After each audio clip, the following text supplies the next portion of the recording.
Avez-vous déjà ressenti ce pincement dans la gorge, ce mot que vous ravalez, cette réponse que vous étouffez, simplement pour éviter des histoires?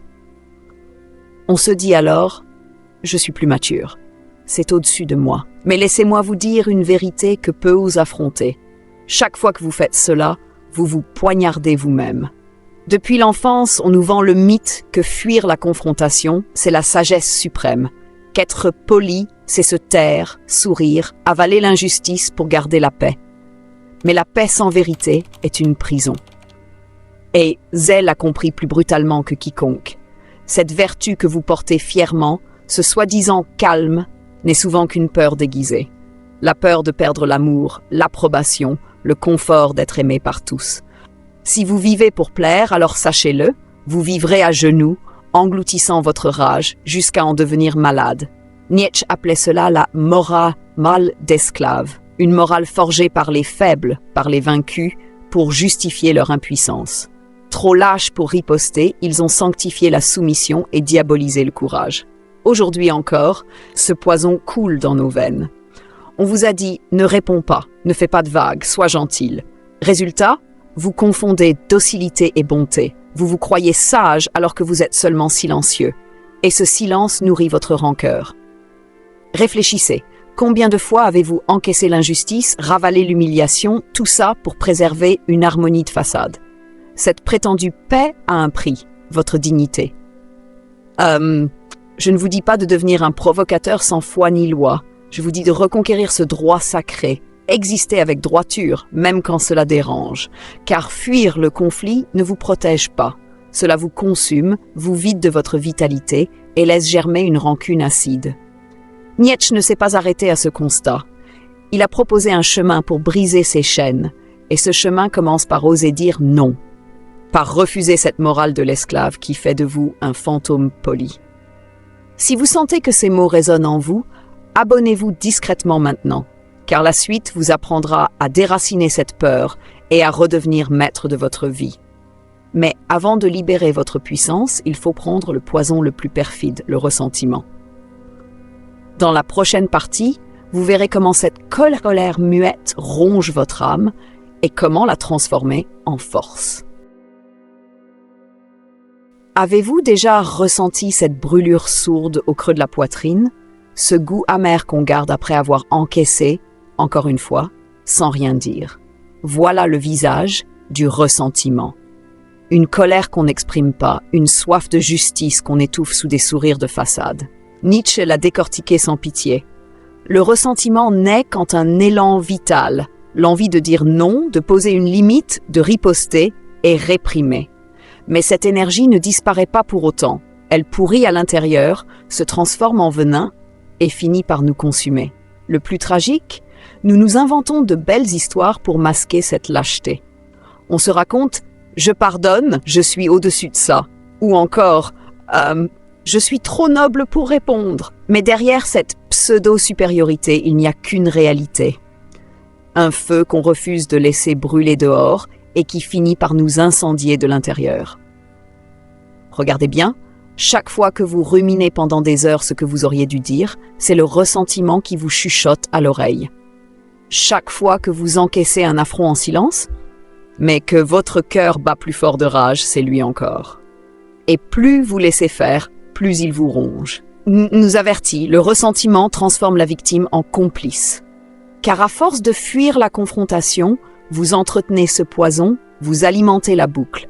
Peur, silence, ressentiment, encore plus de peur. Pire encore, beaucoup finissent par s'y habituer. Ils se convainquent qu'endurer est une vertu, qu'il vaut mieux être une bonne personne, c'est-à-dire une personne qui se tait.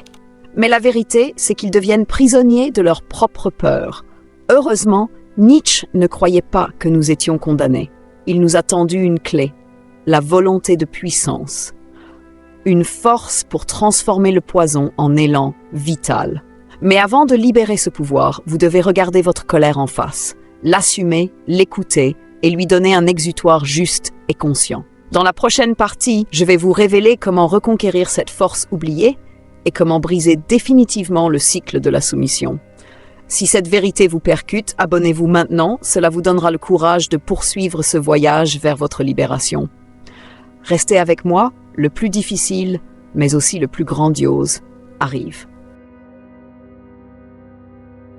Maintenant que vous avez vu comment le ressentiment vous empoisonne, laissez-moi vous montrer ce que Nietzsche appelait la sortie de ce piège, la volonté de puissance.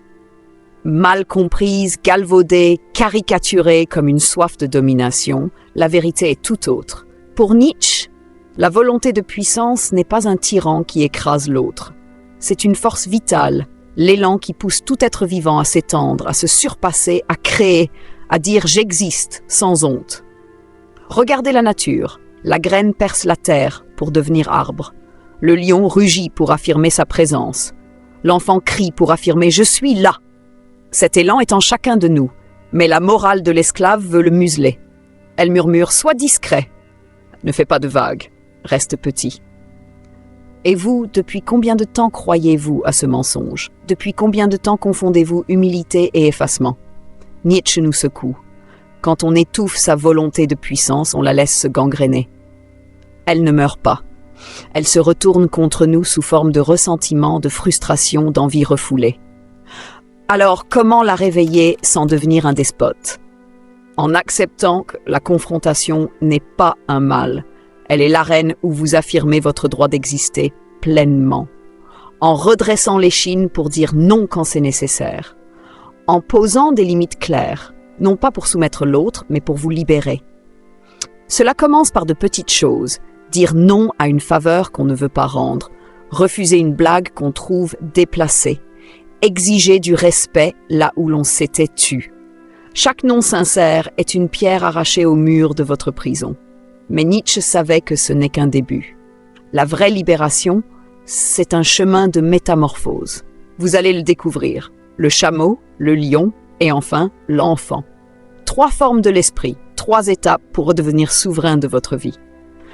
Dans la prochaine partie, je vais vous guider à travers cette transformation profonde. Préparez-vous.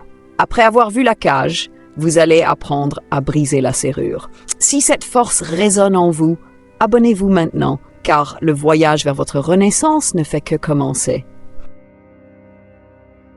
Il existe, caché dans l'œuvre de Nietzsche, une image puissante, un itinéraire pour briser la soumission et renaître souverain, un mythe philosophique qu'il a offert à ceux qui veulent vraiment se libérer, les 3 métamorphoses de l'esprit. Fermez les yeux, imaginez. C'est vous, moi, tous ceux qui portent sur leur dos le poids des attentes des règles qu'ils n'ont pas choisies. Le chameau est fort, oui, mais sa force est stérile. Il se vante de supporter le fardeau, de plier sous la charge sans jamais briser le silence. Il se nourrit de louanges pour son endurance pendant que sa volonté meurt à petit feu. Mais un jour, parfois après un seul non chuchoté dans la nuit, le chameau en a assez. Sa colonne vertébrale craque, pas sous le poids, mais sous le mensonge. Alors naît le lion. Le lion, l'esprit devenu combatif. Le lion ne porte plus, il rugit. Il se dresse face au dragon à 1000 écailles, celui sur lequel sont gravées toutes les injonctions. Tu dois, tu devrais, tu n'as pas le droit. Chaque rugissement du lion est un non clair, tranchant, libérateur. Mais attention, le lion n'est pas un tyran aveugle. Il ne cherche pas à tout détruire. Il se bat pour un territoire inviolable, son espace intérieur, sa liberté de penser et d'agir par lui-même. Mais Nietzsche prévient, être lion ne suffit pas. Dire non est nécessaire, mais ce n'est pas encore créé. Alors vient la 3e et ultime métamorphose. L'enfant, l'esprit redevenu neuf, délesté du fardeau du chameau, libéré du rugissement du lion, il renaît innocent et joueur. L'enfant crée ses propres règles. Il rit, invente, détruit ce qu'il veut et reconstruit selon sa vision. Il ne vit plus par réaction à l'ordre ou à l'oppression. Il vit pour exprimer ce qu'il est, sans peur, sans chaîne. Voilà le voyage complet. Supporter, se libérer, créer. Regardez bien autour de vous. La plupart restent chameaux toute leur vie. Certains deviennent lions un temps, mais très peu osent redevenir enfants. Pourtant, c'est dans cette innocence retrouvée que réside la vraie liberté. Vivre sans trahir son essence. Affronter le monde sans se renier. Être à la fois fort et léger. Dans la prochaine partie, je vais vous montrer comment transformer ces symboles en actions concrètes. Comment, dès aujourd'hui, passer de la soumission à la création. Et surtout, comment ne plus jamais vous taire devant ce qui compte vraiment. Si vous êtes encore là, c'est que vous sentez ce frisson au fond de vous. Alors, abonnez-vous maintenant. Ensemble, on va rallumer cette flamme que personne n'éteindra. Vous avez porté le fardeau comme un chameau. Vous avez rugi comme un lion pour dire non. Vous savez maintenant qu'il vous reste une étape pour vraiment exister. Redevenir cet enfant libre, créateur de sa propre vie. Mais comment faire concrètement? Tout commence par une décision. Arrêtez de vous mentir. Oui, la vérité blesse. Oui, dire non dérange. Oui, poser vos limites vous fera perdre certaines personnes. Mais chaque non, dit avec courage, est une renaissance. Chaque oui, choisi par amour de soi et non par peur, est une victoire. Nietzsche nous a légué cette formule comme un défi. Deviens qui tu es. Ce n'est pas une jolie citation Instagram, c'est un appel à la guerre contre la complaisance. À partir de maintenant, posez-vous une question avant chaque silence. Suis-je en train de protéger la paix ou de trahir qui je suis? Avant chaque compromis, demandez-vous, cet accord tue-t-il une part de mon authenticité? Et surtout, rappelez-vous, chaque limite que vous ne posez pas enseigne au monde qu'il peut vous piétiner. Chaque silence injustifié est un vote pour rester esclave. Refusez cela. N'ayez pas peur de la solitude. C'est dans l'isolement de ceux qui disent non que naît le respect véritable. Et une fois votre colonne vertébrale redressée, une fois votre bouche libérée, vous redeviendrez cet enfant qui joue avec la vie sans plus jamais s'excuser d'exister. C'est ça le grand final, transformer la peur en force, la colère en affirmation, le silence en parole vivante. Vous ne serez plus un fantôme poli, vous serez une présence qu'on ne piétine plus. Maintenant, écoutez bien. Si cette série a réveillé quelque chose en vous, ne laissez pas ça mourir. Montrez à l'algorithme que vous êtes prêt à continuer ce chemin de vérité. Abonnez-vous maintenant, activez la cloche, commentez, je refuse le silence. Vous n'imaginez pas à quel point ça compte. Ensemble, nous formons une armée de conscience réveillée. Vous n'êtes plus seul. Vous n'êtes plus silencieux. Vous êtes prêts.